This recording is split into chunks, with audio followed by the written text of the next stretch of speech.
삼촌, 저 너무 외로워요. 11월 금요일 밤 10시 초인종이 울렸습니다. 인터폰 화면 속 조카 며느리 한윤서는 눈이 빨갛게 부어 있었어요. 흰 블라우스 단추 2개가 풀린 채 머리는 흐트러지고 화장은 눈물로 번져 있었습니다. 문을 열자 술 냄새가 났어요. 갈 곳이 없다며 떨리는 목소리로 삼촌밖에 없다는 말을 했습니다. 그 순간부터 3년간 얼어붙었던 제 마음이 녹기 시작했어요. 저는 강태민, 올해 56입니다. 3년 전 아내 은희를 폐암으로 떠나보냈습니다. 4년 전 시작된 기침이 검사 결과 3기 폐암이었죠. 항암 치료로 머리카락이 빠지고 20kg이 넘게 빠진 아내는 마지막 6개월을 병원 침대에서 보냈어요. 병실에서 마지막으로 가까이 있었던 날 너무 말라버린 아내의 몸을 조심스럽게 안았지만 10분도 채 되지 않았습니다. 2주 후 은희가 제 손을 꼭 쥔 채 눈을 감았어요. 차갑게 식어가는 손을 아무리 불러도 돌아오지 않더군요. 그 후로 3년을 혼자 살았습니다. 부산 해운대구 34평 아파트는 너무 넓고 텅 비어 보였어요. 밤이 가장 외로웠습니다. 침대 옆자리가 차갑게 느껴질 때면 눈물이 베개를 적셨죠. 관계 같은 건 당연히 없었습니다. 3년 동안 가끔 혼자 해결할 때도 있었지만 손길이 아니라 사람이 그리웠어요. 따뜻한 체온, 부드러운 피부, 함께 나누는 온기 말입니다. 56에 인생이 끝난 건가 싶었어요. 건축설계 프리랜서 일하고 집에 와서 TV보다 잠드는 게 일상의 전부였으니까요. 조카 정재혁은 저보다 2살 어린 54입니다. 사촌 형 아들이라 어릴 때부터 동생처럼 가깝게 지냈죠. 조카 며느리 한윤서는 43으로 10년 전 재혁이와 결혼했습니다. 165cm 날씬한 체구에 긴 생머리를 단정하게 묶고 다니는 조용한 여성이었어요. 재혁은 2년 전부터 미국 실리콘밸리 IT 기업 이사로 파견 근무 중이고 윤서는 한국에 남아 시부모님을 모시고 살았습니다. 명절 때나 가끔 보는 사이 그저 조카 며느리였을 뿐이에요. 그런데 그날 밤 모든 게 달라졌습니다. 거실로 안내하자 윤서가 소파에 주저앉더니 울음을 터뜨렸어요. 시어머니와 손자 문제로 크게 싸웠다는 이야기. 미국에 있는 재혁은 전화도 받지 않는다는 하소연이 쏟아졌습니다. 소파 옆에 앉아 등을 토닥여주는데 이상하게 의식이 됐어요. 따뜻한 차를 준비해 건넸습니다. 윤서가 두 손으로 컵을 잡았는데 손이 떨렸어요. 차를 마시며 진정하는 듯 했지만 풀린 블라우스 사이로 연한 베이지색 레이스가 보여 시선을 애써 돌렸습니다. 더 깊은 고백이 나왔어요. 재혁이 2년 동안 한 번도 귀국하지 않았다는 것, 관계도 그만큼 오래 없었다는 것이었습니다. 미국 가기 전에도 1년쯤은 거의 없었다고 했어요. 마지막이 언제였는지도 기억나지 않는다는 말 그마저도 10분이면 끝나고 전이도 없이 그냥 끝났다는 고백이었습니다. 여자로서 너무 외롭다는 말 43인데 아직 그런 게 필요한데 누구한테 말도 못하고 혼자 해결할 때도 있다는 말에 얼굴이 빨개졌어요. 저도 고백했습니다. 아내 떠나고 3년 동안 혼자라는 말을요. 윤서가 눈물 가득한 눈으로 저를 봤어요. 삼촌도 외로우시겠다는 말에 많이 외롭다고 답했습니다. 특히 밤에 혼자 침대에 누울 때요. 윤서도 밤이 제일 길다고 혼자 있으면 잠도 안 온다고 했어요. 서로를 쳐다봤습니다. 비슷한 외로움, 같은 고통이었어요. 침묵이 흘렀습니다. 윤서의 손이 떨리며 컵을 내려놓다가 제 손에 닿았어요. 따뜻했습니다. 부드러웠어요. 이번엔 떼지 않았습니다. 둘 다 그랬어요. 심장이 빨리 뛰기 시작했습니다. 한참을 말없이 손을 잡고 있었어요. 오늘 여기서 자고 가도 되냐는 윤서의 물음에 작은 방에서 자라고 했습니다. 감사하다는 말과 함께 삼촌만 믿고 왔다는 고백이 나왔어요. 방으로 안내하고 이불과 수건을 줬습니다. 씻지 않고 그대로 자겠다는 윤서에게 푹 쉬라는 말을 남기고 문을 닫았어요. 안방 침대에 누웠지만 잠이 오지 않았습니다. 윤서가 2년 동안 혼자였다는 것, 3년 가까이 관계가 없었다는 것, 블라우스 사이로 보였던 레이스, 풀어진 머리, 눈물 젖은 얼굴이 떠올랐어요. 조카 며느리인데 이러면 안 되는데. 하지만 멈출 수 없었습니다. 이미 무언가 시작됐으니까요. 심장이 계속 두근거렸어요. 다음 날 토요일 아침 6시 잠을 설쳐서 일찍 일어났습니다. 주방에서 계란말이, 김치, 나물을 정성스럽게 준비했어요. 왜 이렇게 신경 쓰는지 스스로도 이상했지만 손은 멈추지 않았습니다. 7시 반쯤 작은 방 문이 열렸어요. 돌아보는 순간 숨이 멎었습니다. 윤서가 제 큰 티셔츠만 입고 나왔어요. 다리가 허벅지까지 다 드러났습니다. 어젯밤 옷이 구겨지고 술 냄새가 나서 씻고 나왔는데 옷장에서 티셔츠를 빌렸다고 했어요. 괜찮다고 대답했지만 괜찮지 않았습니다. 티셔츠가 너무 짧았거든요. 속옷을 안 입은 게 느껴졌어요. 티셔츠 너머로 윤곽이 살짝 보였습니다. 시선을 애써 돌렸어요. 식탁에 마주 앉았습니다. 윤서가 앉을 때 티셔츠가 더 올라가서 거의 속옷이 보일 정도였어요. 정신을 차리려 애썼습니다. 함께 식사하며 이야기를 나눴어요. 윤서가 요리 솜씨를 칭찬했고 혼자 살다 보니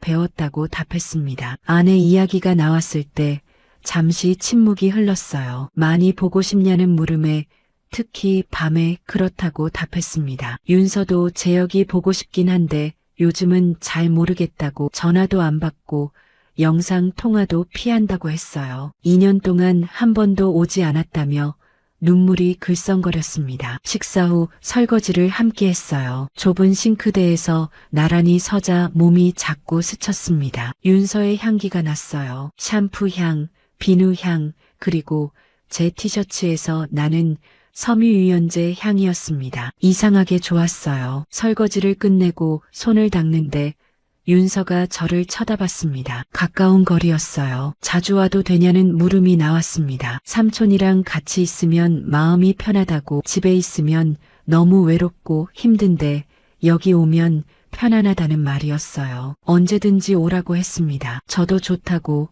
혼자 있는 것보다 낫다고 말했어요. 윤서가 갑자기 저를 안았습니다. 부드러웠어요. 티셔츠 하나 사이로 가슴이 제 가슴에 닿았습니다. 속옷을 안 입어서 느껴졌어요. 부드럽고 따뜻했습니다. 감사하다는 말, 삼촌만 믿을 수 있다는 말이 귀에 들렸어요. 힘들 때 언제든지 오라고 했습니다. 한참을 그렇게 안고 있었어요. 하지만 떨어져야 했습니다. 이러면 안 되니까요. 조카 며느리인데요. 집에 가봐야 한다고 말했어요. 시어머니가 찾으실 거라고요. 윤서가 알겠다며 옷을 갈아입으러 방으로 들어갔습니다. 구겨진 블라우스를 입고 나온 윤서는 다음 주 토요일에 또 오겠다는 약속을 남겼어요. 기다리겠다고 답했습니다. 현관에서 조심해서 가라는 인사를 나눴어요. 문이 닫혔습니다. 혼자 남았어요. 거실 소파에 앉아 생각했습니다. 이러면 안 되는데, 조카 며느리인데, 재혁이 아내인데. 하지만 가슴이 계속 두근거렸어요. 윤서의 향기가 아직 남아 있었습니다. 작은 방으로 가서 이불을 정리하는데 윤서가 입었던 제 티셔츠가 있었어요. 집어들어 냄새를 맡았습니다. 윤서의 향기가 났어요. 이미 마음이 움직이기 시작했습니다. 돌이킬 수 없게요. 다음 주 토요일 오후 2시 윤서가 왔습니다. 이번엔 단정한 모습이었어요. 연한 핑크색 블라우스에 청바지, 화장도 예쁘게 했습니다. 삼촌 만날 생각하니까 기분이 좋았다는 말이 나왔어요. 거실 소파에 앉아 커피를 마시며 이야기를 나눴습니다. 시어머니와는 비슷하지만 참을 만하다고, 삼촌 생각하면 버틸 수 있다고 했어요. 저도 지난주에 윤서를 보고 조금 나아진 것 같다고 말했습니다. 윤서도 삼촌이랑 이야기하는 게 제일 좋다고 답했어요. 함께 TV에서 하는 중년 남녀의 로맨스 영화를 봤습니다. 영화 속 두 사람이 키스하는 장면에서 어색한 침묵이 흘렀어요. 윤서의 손이 소파에 놓여 있었습니다. 제 손 옆이었어요. 조금만 움직이면 닿을 거리였습니다. 심장이 빨리 뛰었어요. 손이 저절로 움직여 윤서의 손에 닿았습니다. 윤서가 놀라서 저를 봤지만 손을 떼지 않았어요. 오히려 손가락을 깍지 꼈습니다. 이래도 괜찮냐는 물음에 괜찮다고 답했어요. 괜찮지 않았지만요. 영화가 끝날 때까지 손을 잡고 있었습니다. 그 후로 매주 토요일마다 윤서가 찾아왔어요. 3주차엔 공원 산책을 갔습니다. 가을 단풍을 보며 걷다가 벤치에 앉았어요. 윤서가 제 어깨에 머리를 기댔습니다. 따뜻했어요. 지나가는 사람들이 저 커플 보기 좋다는 말, 연인 같다는 말을 했습니다. 그 말이 가슴에 꽂혔어요. 아니야.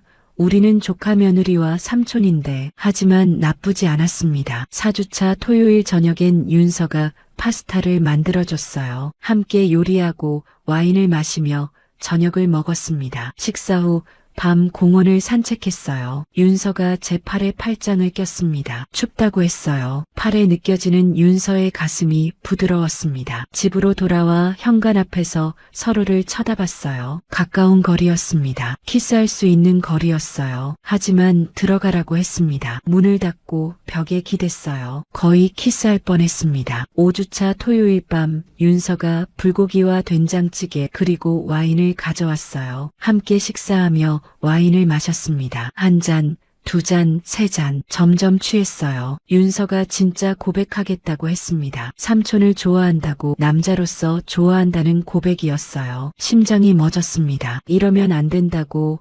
재혁의 삼촌이고 윤서는 조카 며느리라고 말했지만 윤서는 참을 수가 없다고 했어요. 저도 고백했습니다. 윤서를 보면 심장이 뛴다고. 조카 며느리인데 이러면 안 되는데 못 참겠다고요. 윤서가 다가와 제 옆에 바짝 붙어 앉았어요. 키스해도 되냐고 물었습니다. 이러면 정말 선을 넘는 거라고 말했지만 윤서는 한 번만 하고 싶다고 애원했어요. 더 이상 참을 수 없었습니다. 윤서를 안았어요. 그리고 키스했습니다. 처음엔 조심스럽게 입술만 살짝 닿았어요. 부드럽고 따뜻했습니다. 점점 깊어졌어요. 혀가 들어왔습니다. 윤서의 혀와 제 혀가 엉켰어요. 3년 만에 하는 키스였습니다. 아내 이후로요. 하지만 멈출 수 없었어요. 한참을 키스했습니다. 5분, 10분, 숨이 가빴어요. 떨어졌을 때 윤서가 좋다고, 정말 좋다고 말했습니다. 저도 3년 만이라고 답했어요. 윤서도 3년, 아니 4년이라고 했습니다. 재혁이랑 마지막 키스가 언제였는지도 기억 안 난다고요. 더해도 되냐는 물음에 그렇다고 답했어요. 다시 키스했습니다. 이번엔 더 깊게, 더 열정적으로요. 제 손이 윤서의 등을 쓰다듬었고 윤서의 손도 제 등을 쓰다듬었어요. 정말 한참을 키스했습니다. 떨어졌을 때 우리는 숨을 헐떡이고 있었어요. 윤서가 오늘은 여기까지만 하자고 했습니다. 그래야 한다고 답했어요. 더하면 정말 선을 넘을 것 같으니까요. 하지만 둘 다 알았습니다. 언젠가는 선을 넘을 거라는 걸요. 오늘 자고 가겠다는 윤서를 작은 방으로 안내했어요. 안방 침대에 누웠지만 잠이 오지 않았습니다. 키스했어요. 조카 며느리랑. 이제 돌이킬 수 없습니다. 하지만 후회는 없었어요. 오히려 행복했습니다. 12월이 왔습니다. 이제 우리는 매주 만났어요. 손을 잡고 포옹하고 키스하며 조금씩 가까워졌습니다. 선을 넘는 건 시간 문제였습니다. 12월 첫째 주 수요일 밤 비가 억수같이 쏟아졌습니다. 집에서 TV를 보고 있는데 전화가 왔어요. 윤서였습니다. 지금 가도 되냐는 물음이었어요. 재혁이 출장을 갔다고 했습니다. 삼촌이 너무 보고 싶었다는 고백이었어요. 오라는 대답을 했습니다. 비가 많이 온다고 조심해서 오라고 했어요. 30분 후 초인종이 울렸습니다. 문을 열었을 때 윤서는 흠뻑 젖어 있었어요. 머리부터 발끝까지요. 우산도 없이 달려온 거였습니다. 빨리 들어오라며 거실로 안내했어요. 젖은 옷이 몸에 달라붙어 있었습니다. 흰 블라우스가 투명해져서 속옷이 다 비쳐 보였어요. 하얀 레이스 브래지어, 핑크색 속옷까지요. 샤워를 권했고 큰 타월과 제 티셔츠를 건넸습니다. 20분쯤 지나 윤서가 욕실에서 나왔어요. 제 티셔츠만 입은 모습이었습니다. 젖은 머리카락이 어깨로 흘러내렸고 다리가 쭉 드러났어요. 소파에 앉히고 물을 가져다 줬습니다. 물을 마시던 윤서가 울기 시작했어요. 오늘 재혁한테 전화를 걸어 영상 통화를 요청했지만 또 거절당했다는 이야기였습니다. 나중에 보내겠다는 문자만 왔다는 하소연이었어요. 눈물이 흘렀습니다. 2년 동안의 외로움을 토로했어요. 아무도 안아주지 않았고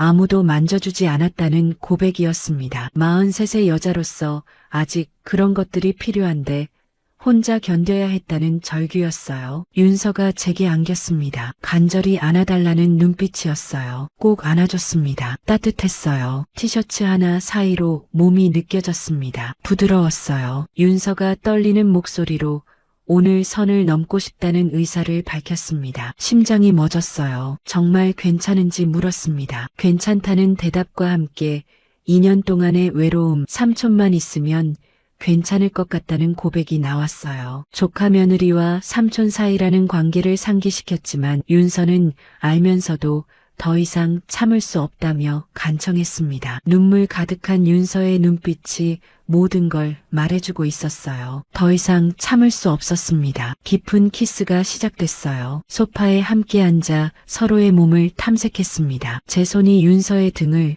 허리를, 다리를 쓰다듬었어요. 윤서도 제 몸을 만졌습니다. 서로의 체온이 전해졌어요. 오래됐으니 예민하다는 윤서의 고백에 천천히 하겠다는 약속을 했습니다. 그날 밤 우리는 선을 넘었습니다. 소파에서 시작해 침실로 이어졌어요. 샤워를 함께하며 서로의 몸을 씻겨줬습니다. 따뜻한 물이 우리를 감싸는 동안 더 가까워졌어요. 침대로 가서 천천히, 정말 천천히 서로를 느꼈습니다. 제 역과는 10분이면 끝났다던 그 시간이 우리에겐 1시간이 넘게 이어졌어요. 윤서는 이런 경험이 처음이라며 이렇게 오래, 이렇게 만족스러운 건 처음이라는 감탄을 했습니다. 저도 3년 만에 느끼는 온기가 너무 좋았어요. 한 번으로 끝나지 않았습니다. 2번, 3번, 4번, 밤새도록 서로를 안고 또 안았어요. 아침이 올 때까지요. 윤서가 제 팔 안에서 잠들었을 때 이제 돌아갈 수 없다는 걸 깨달았습니다. 그날 이후 비밀이 시작됐어요. 일주일에 3번,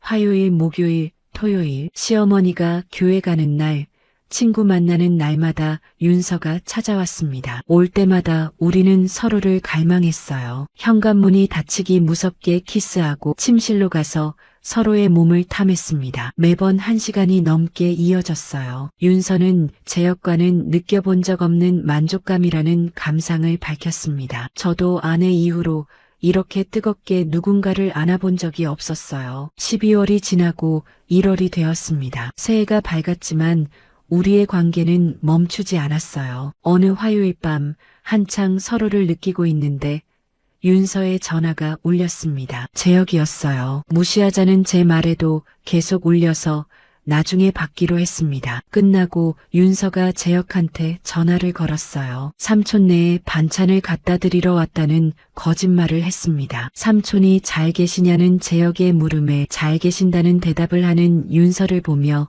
죄책감이 들었지만 멈출 수 없었어요. 어느 일요일엔 오후 2시부터 저녁까지 함께 있었습니다. 그런데 오후 5시쯤 택배가 왔어요. 황급히 옷을 입고 문을 열어 사인을 받았습니다. 윤서는 침실에 숨어 있었어요. 택배 기사가 가고 나서 서로 쳐다보며 웃었습니다. 놀랐지만 위험하다는 게 오히려 더 자극적이었어요. 1월 말 어느 목요일 밤이었습니다. 시어머니의 친구 모임이 있는 날이었어요. 윤서가 찾아왔습니다. 저녁을 함께 먹고 침실로 갔어요. 그날따라 더 간절하게 서로를 안았습니다. 사랑한다는 말을 주고받으며요. 2월이 왔습니다. 아직도 일주일에 3번씩 만나고 있었어요. 2월 중순 어느 토요일 윤서가 슬픈 얼굴로 왔어요. 재혁의 귀국 일정이 다음 달 중순이라는 소식을 전했습니다. 가슴이 철렁했어요. 그럼 우리는 끝내야 하는지 물었고 어쩔 수 없다는 대답이 나왔습니다. 재혁이 오면 이럴 수 없으니까요. 눈물이 났습니다. 둘 다요. 헤어지기 싫다는 윤서의 말에 저도 어떻게 해야 할지 모르겠다는 심정을 밝혔어요. 하지만 어쩔 수 없었습니다. 그날 밤 더 간절하게 서로를 안았어요. 사랑한다는 말을 주고받으며요. 4개월 동안 행복했다는 고백을 나눴습니다. 마지막 2주가 시작되었습니다. 2월 말부터 3월 첫째 주까지 거의 매일 만났어요. 위험했지만 상관없었습니다. 어차피 곧 헤어질 거니까요. 시어머니가 교회 가는 날,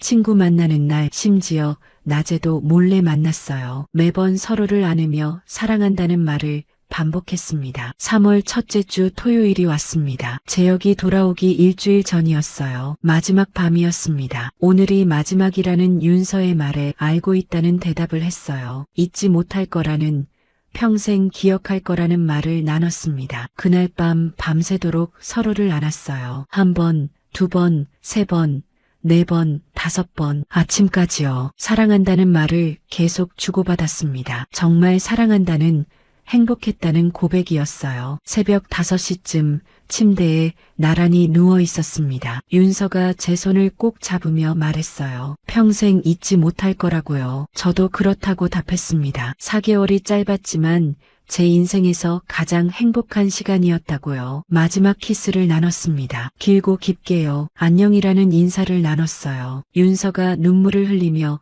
집으로 돌아갔습니다. 문이 닫혔어요. 혼자 남았습니다. 거실 소파에 앉아 한참을 울었어요. 4개월간의 사랑이 끝났습니다. 3월 중순 재혁이 돌아왔어요. 오랜만이라는 인사를 나눴습니다. 미국 생활이 어땠는지 물었고 재미있었다는 대답이 나왔어요. 그때 윤서와 눈이 마주쳤습니다. 잠깐이었지만 그 안에 모든 게 담겨 있었어요. 사랑, 그리움, 그리고 비밀이었습니다. 윤서도 잘 지냈는지 묻는 재혁의 물음에 덕분에 잘 지냈다는 대답이 나왔어요. 재혁은 몰랐습니다. 4개월 동안 우리가 얼마나 사랑했는지요. 3월이 지나고 4월이 되었습니다. 윤서를 볼 수 없었어요. 재혁이 함께 있으니까요. 너무 보고 싶었습니다. 밤마다 윤서 생각에 잠을 이룰 수 없었어요. 전화도 문자도 조심스러웠습니다. 재혁이 의심할까 봐요. 가끔 짧은 문자만 주고받았어요. 보고 싶다는,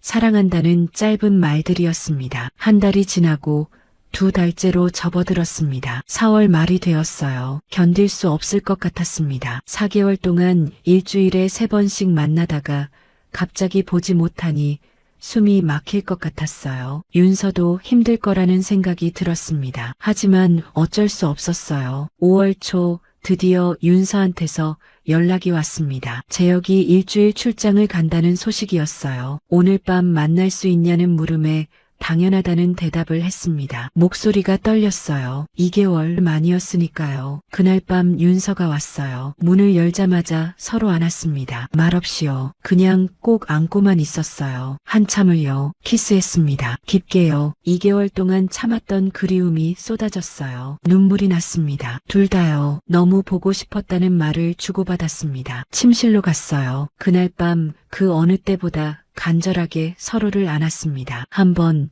2번, 3번, 2개월 동안 참았던 모든 걸 쏟아냈어요. 사랑한다는 말을 계속했습니다. 정말 사랑한다고, 평생 사랑할 거라고요. 아침이 왔습니다. 침대에 나란히 누워 이야기했어요. 앞으로 어떻게 해야 할지요. 재혁이 있는데 어떻게 만날 수 있을지요. 윤서가 출장 갈 때마다 만나면 되지 않냐고 물었습니다. 그렇게 하자고 답했어요. 한 달에 한 번이든 2달에 한 번이든 만날 수 있다면 그걸로 충분하다고요. 윤서도 그렇다고 답했습니다. 이렇게라도 만날 수 있다면요. 그렇게 비밀은 다시 시작되었습니다. 재혁이 출장 갈 때마다, 회식으로 늦을 때마다 윤서가 찾아왔어요. 한 달에 한 번, 때로는 2번씩이었습니다. 만날 때마다 더 간절했어요. 다음에 언제 볼지 모르니까요. 위험했습니다. 언제 들킬지 몰랐으니까요. 하지만 멈출 수 없었어요. 서로가 너무 필요했습니다. 윤서는 재혁과 있을 때보다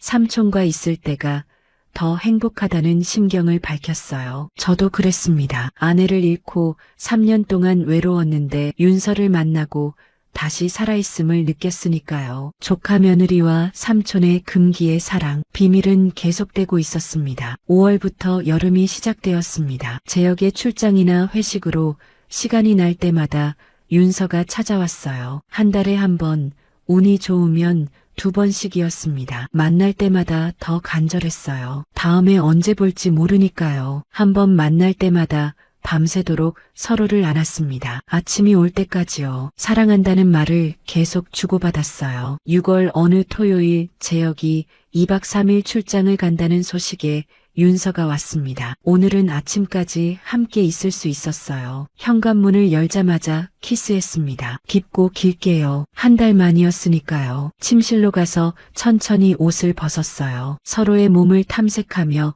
뜨겁게 안았습니다. 1시간이 넘게 이어졌어요. 2번, 3번, 밤이 깊어갔습니다. 7월에는 2번 만났어요. 재혁의 출장이 많아진 덕분이었습니다. 하지만 그만큼 위험했어요. 재혁이 의심할 수도 있으니까요. 조심해야 한다는 이야기를 나눴습니다. 8월 어느 날 윤서가 말했어요. 평생 이렇게 계속하고 싶다고요. 재혁과 이혼하고 싶다는, 삼촌과 살고 싶다는 고백이었습니다. 하지만 그럴 수 없다는 걸 우리 둘 다 알았어요. 가족들이, 사회가, 세상이 우리를 용납하지 않을 테니까요. 조카 며느리와 삼촌의 사랑은 금기였습니다. 그래도 괜찮았어요. 이렇게라도 만날 수 있으니까요. 9월이 되었습니다. 어느 날 윤서가 걱정스러운 표정으로 왔어요. 재혁이 요즘 이상하다는 거였습니다. 자꾸 어디 갔다 오냐고 묻고 시어머니한테도 며느리가 요즘 자주 외출한다는 말을 들었다고 했어요. 핸드폰도 자꾸 확인한다는 말이 나왔습니다. 조심해야 한다는 이야기를 나눴습니다. 당분간 만나는 횟수를 줄이기로 했어요. 정말 확실할 때만요. 문자도 전화도